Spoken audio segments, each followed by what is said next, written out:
Pierre Menard, author of the Quixote. For Silvina Ocampo, the visible oeuvre left by this novelist can be easily and briefly enumerated. Unpardonable, therefore, are the omissions and additions perpetrated by Madame Henri Bachelia in a deceitful catalogue that a certain newspaper, whose Protestant leanings are surely no secret, has been so inconsiderate as to inflict upon that newspaper's deplorable readers, few and Calvinist, if not Masonic and circumcised though they be. Menard's true friends have greeted that catalogue with alarm and even with a degree of sadness. One might note that only yesterday were we gathered before his memorial place of rest among the dreary cypresses, and already error is attempting to tarnish his bright memory. Most decidedly, a brief rectification is imperative. I am aware that it is easy enough to call my own scant authority into question. I hope, none the less, that I shall not be prohibited from mentioning two high testimonials. The Baroness de Bacourt, at whose unforgettable vendredis I had the honor to meet the mourned-for poet, has been so kind as to approve the lines that follow. Likewise, the Countess de Bagnoregio, one of the rarest and most cultured spirits of the Principality of Monaco, now of Pittsburgh, Pennsylvania, following her recent marriage to the international philanthropist Simon Couch, a man, it grieves me to say, vilified and slandered by the victims of his disinterested operations, has sacrificed to truth and to death, as she herself has phrased it, the noble reserve that is the mark of her distinction, and, in an open letter published in the magazine Lux, bestows upon me her blessing. These commendations are sufficient, I should think. I have said that the visible product of Menard's pen is easily enumerated. Having examined his personal files with the greatest care, I have established that his body of work consists of the following pieces. A symbolist sonnet that appeared twice with variants in the review La Conque in the numbers for March and October 1899. B. A monograph on the possibility of constructing a poetic vocabulary from concepts that are neither synonyms nor periphrastic locutions for the concepts that inform common speech, but are, rather, ideal objects created by convention essentially for the needs of poetry. Nîmes, 1901. C. A monograph on certain connections or affinities between the philosophies of Descartes, Leibniz, and John Wilkins. Nîmes, 1903. D. A monograph on Leibniz's Characteristica Universalis. Nîmes, 1904. E. A technical article on the possibility of enriching the game of chess by eliminating one of the rook's pawns. Menard proposes, recommends, debates, and finally rejects this innovation. F. A monograph on Raymond Lull's Ars Magna Generalis. Nîmes, 1906. G. A translation, with introduction and notes, of Ruy López de Segura's Libro de la Invención Liberal y Arte del Juego del Ajedrez, Paris, 1907. H. Drafts of a monograph on George Boole's symbolic logic. I. A study of the essential metrical rules of French prose, illustrated with examples taken from Saint-Simon, Revue des Langues Romanes, Montpellier, October, 1909. J. A reply to Luc D'Artagne, who had countered that no such rules existed, illustrated with examples taken from Luc D'Artagne, Revue des Langues Romanes, Montpellier, December, 1909. K. A manuscript translation of Quevedo's Aguja de Navega Cultos, titled La Boussole des Précieux. L. A foreword to the catalogue of an exhibit of lithographs by Carolus Ocade, Nîmes, 1914. M. A work entitled Le Problème d'un Problème, Paris, 1917, which discusses, in chronological order, the solutions to the famous problem of Achilles and the tortoise. 2 editions of this work have so far appeared. The second bears an epigraph consisting of Leibniz's advice, Ne craignez point, Monseigneur, la torture, and brings up to date the chapters devoted to Russell and Descartes. N. A dogged analysis of the syntactical habits of Toulet, NRF, March 1921. Menard, I recall, affirmed that censure and praise were sentimental operations that bore not the slightest resemblance to criticism. O. A transposition into Alexandrines of Paul Valéry's Cimetière Marin, NRF, January 1928. P. A diatribe against Paul Valéry in Jacques Reboul's Férié pour la suppression de la réalité, which diatribe, I might add, parenthetically, states the exact reverse of Menard's true opinion of Valéry. Valéry understood this, and the two men's friendship was never imperiled. A definition of the Comtesse de Bagnoregio in the triumphant volume. The phrase is that of another contributor, Gabriela D'Annunzio, published each year by that lady to rectify the inevitable biases of the popular press and to present to the world and all of Italy a true picture of her person, which was so exposed by reason of her beauty and her bearing to erroneous and or hasty interpretations. R. A cycle of admirable sonnets dedicated to the Baroness de Bacourt, 1934. S. A handwritten list of lines of poetry that owe their excellence to punctuation. This is the full extent, save for a few vague sonnets of occasion, destined for Madame Henri Bachelia's hospitable or greedy album de souvenirs of the visible life work of Pierre Menard in proper chronological order. I shall now turn to the other, the subterranean and interminably heroic production, the oeuvre non périel, the oeuvre that must remain, for such are our human limitations. Unfinished. This work, perhaps the most significant writing of our time, consists of the 9th and 38th chapters of Part 1 of Don Quixote and a fragment of Chapter 22. I know that such a claim is, on the face of it, absurd.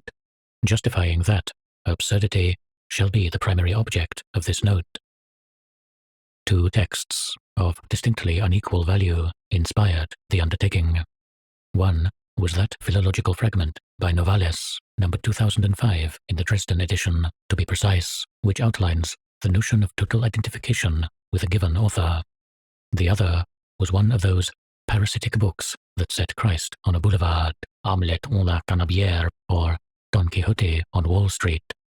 Like every man of taste, Menard abominated those pointless travesties, which, Menard would say, were good for nothing but occasioning a plebeian delight in anachronism, or, worse yet, captivating us with the elementary notion that all times and places are the same, or are different.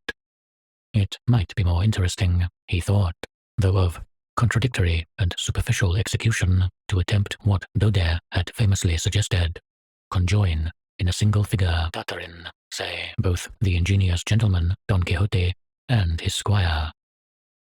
Those who have insinuated that Menard devoted his life to writing a contemporary Quixote besmirch his illustrious memory. Pierre Menard did not want to compose another Quixote, which surely is easy enough. He wanted to compose the Quixote. Nor, surely, need one have to say that his goal was never a mechanical transcription of the original. He had no intention of copying it. His admirable ambition was to produce a number of pages which coincided, word for word and line for line, with those of Miguel de Cervantes. My purpose is merely astonishing, he wrote me on September 30, 1934, from Bayonne. The final term of theological or metaphysical proof, the world around us, or God, or chance, or universal forms, is no more final, no more uncommon than my revealed novel. The sole difference is that philosophers publish pleasant volumes containing the intermediate stages of their work, while I am resolved to suppress those stages of my own. And indeed, there is not a single draft to bear witness to that years-long labor. Initially, Menard's method was to be relatively simple. Learn Spanish, return to Catholicism, fight against the Moor or Turk, forget the history of Europe from 1602 to 1918, be Miguel de Cervantes. Pierre Menard weighed that course. I know he pretty thoroughly mastered 17th century Castilian, but he discarded it as too easy, too impossible, rather, the reader will say. Quite so, but the undertaking was impossible from the outset, and of all the impossible ways of bringing it about, this was the least interesting. To be a popular novelist of the 17th century in the 20th seemed to Menard to be a diminution, being somehow Cervantes, and arriving thereby at the Quixote that looked to Menard less challenging and therefore less interesting than continuing to be Pierre Menard and coming to the Quixote through the experiences of Pierre Menard. It was that conviction, by the way, that obliged him to leave out the autobiographical foreword to part 2 of the novel. Including the prologue would have meant creating another character, Cervantes, and also presenting Quixote through that character's eyes, not Pierre Menard's. Menard, of course, spurned that easy solution. The task I have undertaken is not in essence difficult, I read at another place in that letter. If I could just be immortal, I could do it. Shall I confess that I often imagine that he did complete it, and that I read the Quixote, the entire Quixote, as if Menard had conceived it.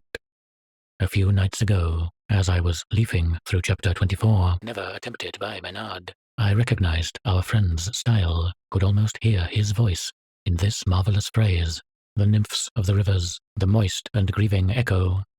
That wonderfully effective linking of one adjective of emotion with another of physical description brought to my mind a line from Shakespeare, which I recall we discussed one afternoon, where a malignant and turbaned Turk.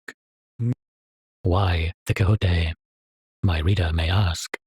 That choice made by a Spaniard would not have been incomprehensible, but it no doubt is so when made by a symboliste from Nîmes, a devotee, essentially, of Poe, who begat Baudelaire, who begat Mallarmé, who begat Valery, who begat M. Edmund Test. The letter mentioned above throws some light on this point. The Quixote, explains Menard, deeply interests me, but does not seem to me, comment dirais-je, inevitable. I cannot imagine the universe without Poe's ejaculation, "Ah, bear in mind this garden was enchanted," or the bateau d'oeuvre of the ancient mariner, but I know myself able to imagine it without the Quixote. I am speaking, of course, of my personal ability, not the historical resonance of those works. The Quixote is a contingent work. The Quixote is not necessary. I can premeditate committing it to writing, as it were. I can write it without falling into a tautology. At the age of 12 or 13, I read it, perhaps read it cover to cover, I cannot recall. Since then, I have carefully reread certain chapters, those which, at least for the moment, I shall not attempt. I have also glanced at the interludes, the comedies, the Galatea, the exemplary novels, the no doubt laborious travails of Persiles and Sigismunda, and the poetic voyage to Parnassus. My general recollection of the Quixote, simplified by forgetfulness and indifference, might well be the equivalent of the vague foreshadowing of a yet unwritten book. Given that image, which no one can in good conscience deny me, my problem is, without the shadow of a doubt, much more difficult than Cervantes. My obliging predecessor did not spurn the collaboration of chance. His method of composition for the immortal book was a bit à la diable, and he was often swept along by the inertiae of the language and the imagination. I have assumed the mysterious obligation to reconstruct, word for word, the novel that for him was spontaneous. The game of solitaire I play is governed by two polar rules. The first allows me to try out formal or psychological variants. The second forces me to sacrifice them to the original text and to come, by irrefutable arguments, to those eradications. In addition to these first two artificial constraints, there is another inherent to the project. Composing the Quixote in the early 17th century was a reasonable, necessary, perhaps even inevitable undertaking. In the early 20th, it is virtually impossible. Not for nothing have 300 years elapsed, frightened with the most complex events. Among those events, to mention but one, is the Quixote itself. In spite of those three obstacles, Menard's fragmentary Quixote is more subtle than Cervantes. Cervantes crudely juxtaposes the humble provincial reality of his country against the fantasies of the romance, while Menard chooses as his reality the land of Carmen during the century that saw the Battle of Lepanto and the plays of Lope de Vega. What burlesque brushstrokes of local color that choice would have inspired in a Maurice Barresor, a Rodriguez Larreta. Yet Menard, with perfect naturalness, avoids them. In his work, there are no gypsy goings-on, or conquistadors, or mystics, or Philippus, or autostafe. He ignores, overlooks, or banishes local color. That disdain posits a new meaning for the historical novel. That disdain condemns Salambo with no possibility of appeal. No less amazement visits one when the chapters are considered in isolation. As an example, let us look at Part 1, Chapter 38, which treats of the curious discourse that Don Quixote made on the subject of arms and letters. It is a matter of common knowledge that in that chapter Don Quixote, like Quevedo in the analogous and later passage in La Hora de Todos, comes down against letters and in favor of arms. Cervantes was an old soldier. For him, the verdict is understandable.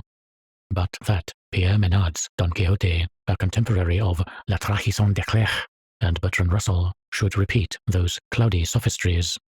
Madame Bachelier sees in them an admirable, typical subordination of the author to the psychology of the hero. Others, lacking all perspicacity, sees them as a transcription of the Quixote, the Baroness de Bacourt as influenced by Nietzsche.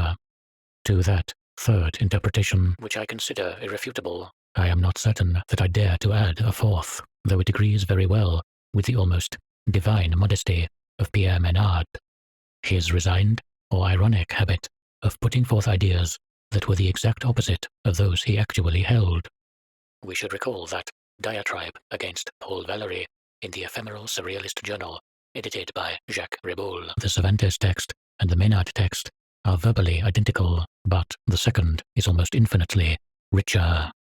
More ambiguous, his detractors will say, but ambiguity is richness.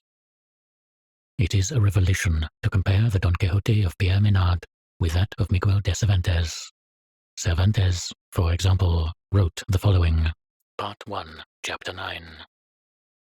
Truth, whose mother is history, rival of time, depository of deeds, witness of the past, exemplar and adviser to the present and the future's counselor.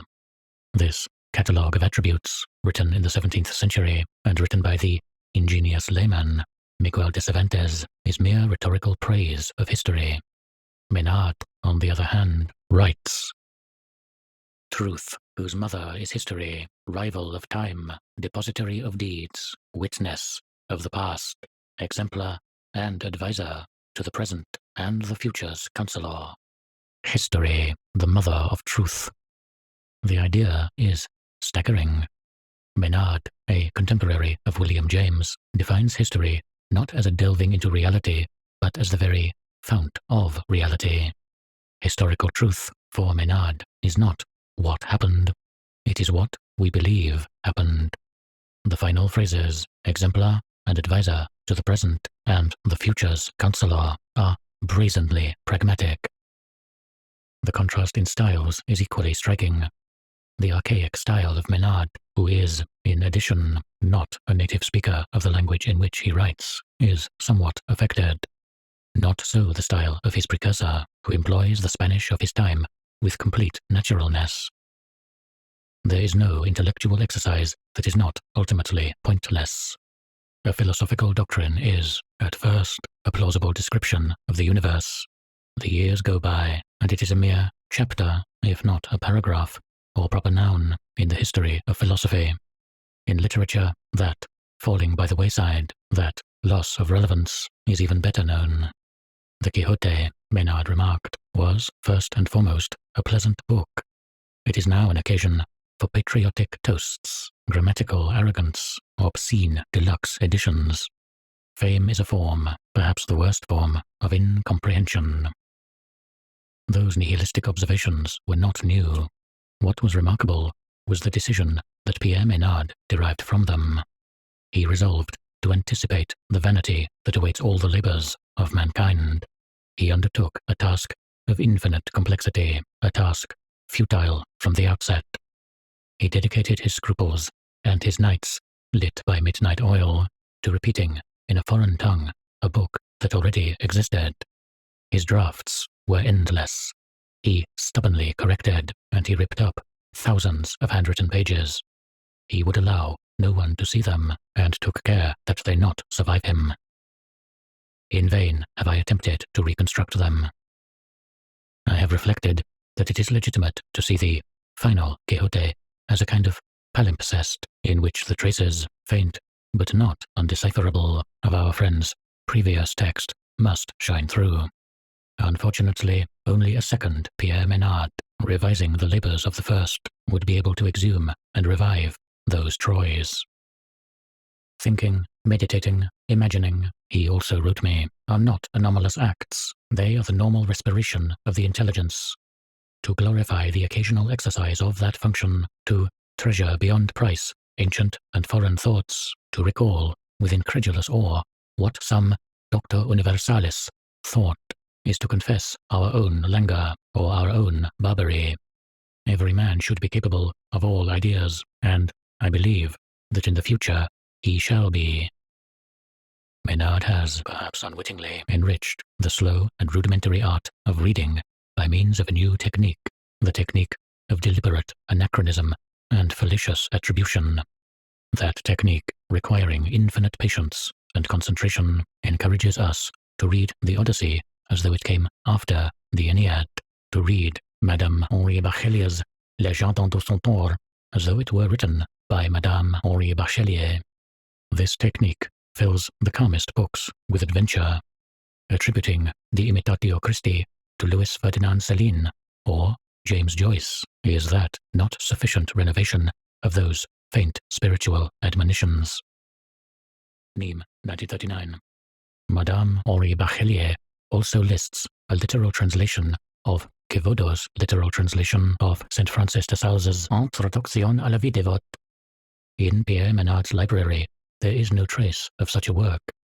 This must be an instance of one of our friend's droll jokes, misheard or misunderstood. I did, I must say, have the secondary purpose of drawing a small sketch of the figure of Pierre Menard, but how dare I compete with the gilded pages I am told the Baroness de Bacourt is even now preparing, or with the delicate sharp crayon of Carolus Orcard? I recall his square-ruled notebooks, his black crossings out, his peculiar typographical symbols, and his insect-like handwriting. In the evening, he liked to go out for walks on the outskirts of Nîmes. He would often carry along a notebook and make a cheery bonfire.